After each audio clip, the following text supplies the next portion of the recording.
Okay, so welcome back to Level Up with Janet E. We are in the month of May, my birthday month. La la la la la la.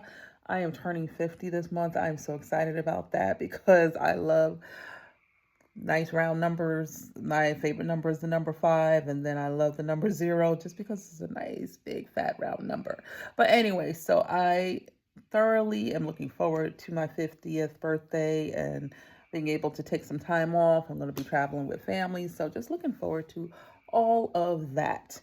So over the past couple of weeks, just been doing a lot of exciting things as usual, just staying productive. I'm not using the word busy anymore, but productive.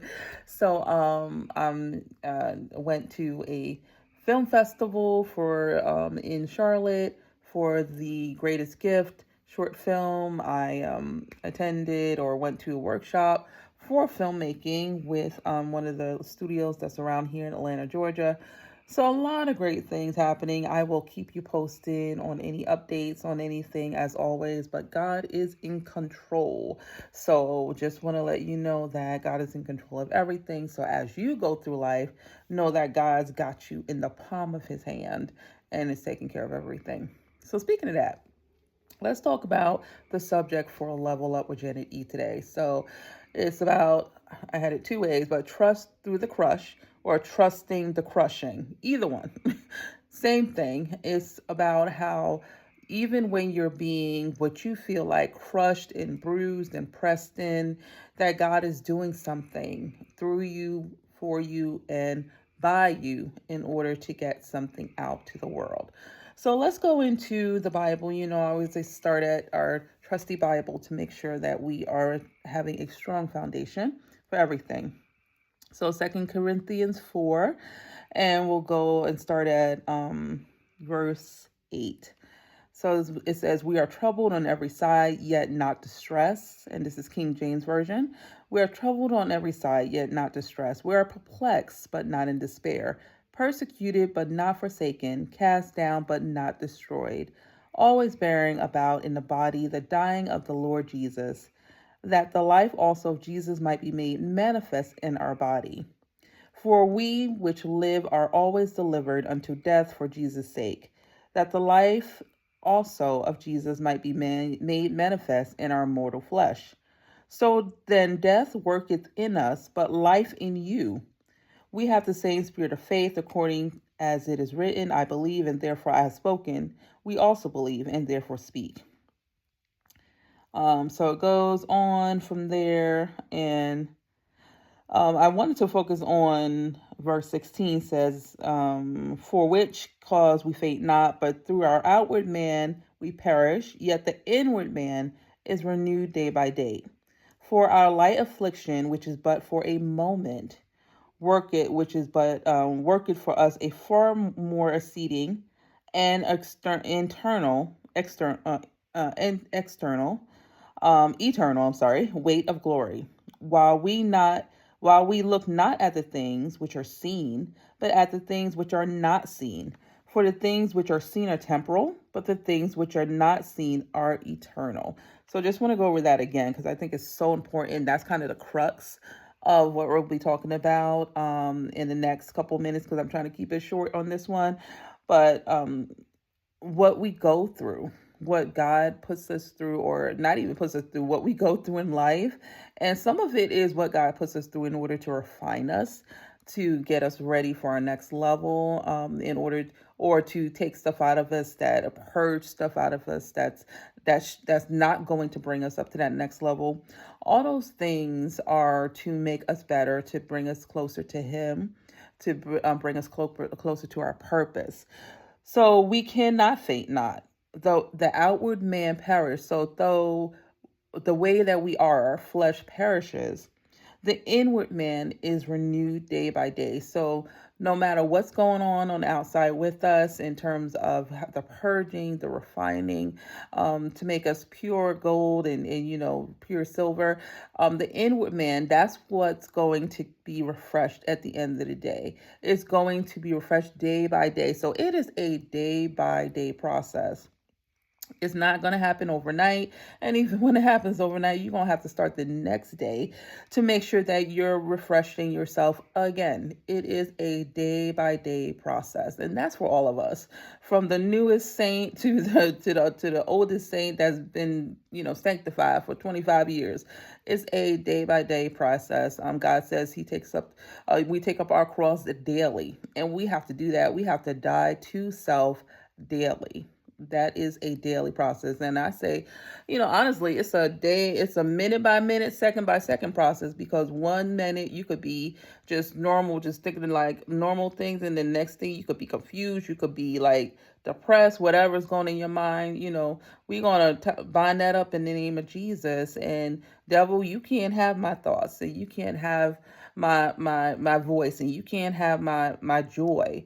So these are things we have to renew and refresh day by day. And it says, for our light affliction, which is but for a moment. And once again, it can be for a moment. It can be for a second. It could be for a minute. It could be for a day. It's for a moment. Work it for us a far more exceeding and eternal weight of glory. So as we're going through the persecutions, as we're going through the issues in life and the circumstances, it is refining us to bring us closer to the Father. And as we build our relationship with the Father, then we're becoming more like his Son, more like Jesus.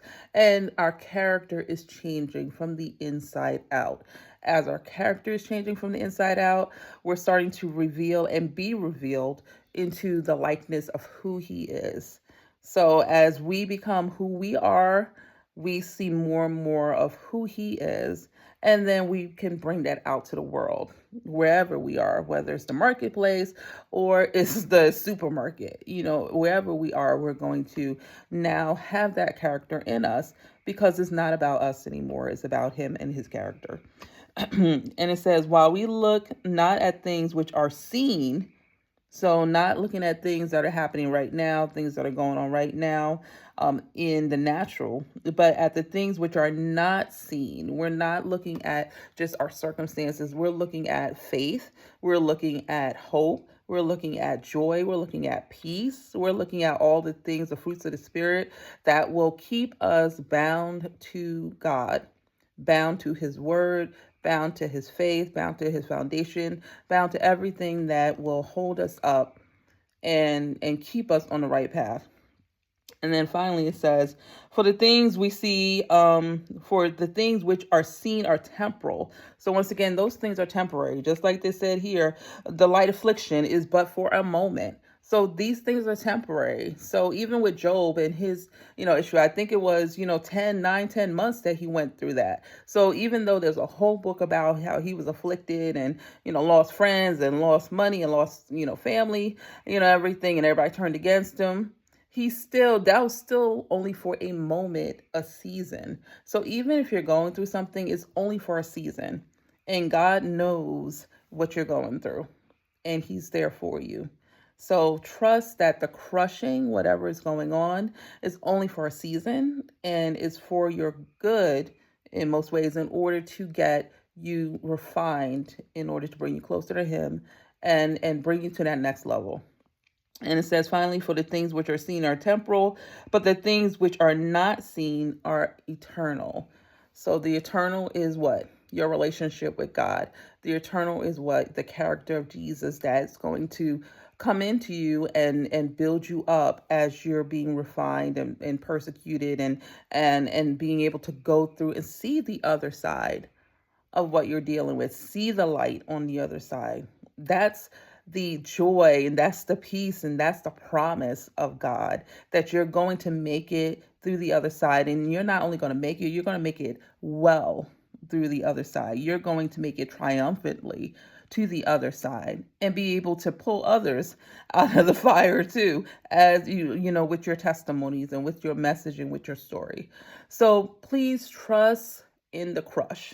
Trusting the crushing, either one you want to use, but trust that God is doing something in you in order to do something to you in order to bring you through, and not bring you through just for yourself, or bring you through for others, so that you can impact the world mightily and level up in your purpose.